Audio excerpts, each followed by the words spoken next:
गो पाता एक पेड़ तुलसी सतर गो पाता मत करू रे मनवा पराया पयासा मत करू रे मनवा पराया पयासा अपना ही दिन लागी बेटा हम पोसनी अपना ही दिन लागी बेटा हम पोसनी अली पतोहिया दिहली नाता अली पतोहिया तुरा दिहली नाता करे बनवा छपाया नाता मत कर रे बनवा पराया पयासा एक तुलसी 76 गो पाता एक पेड़ तुलसी 76 गो पाता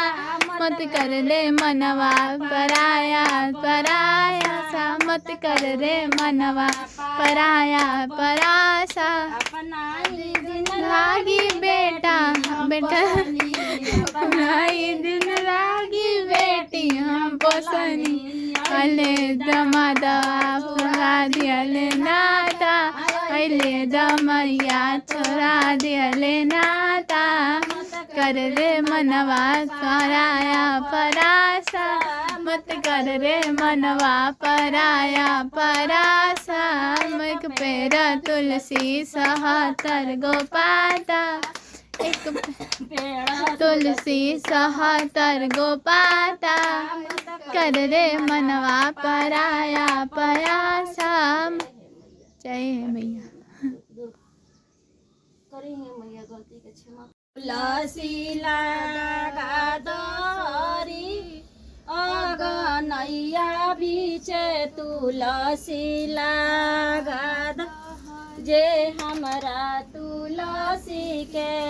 अछत चढ़ाई है राम जे हमरा तुलसी के अछत चढ़ाई है राम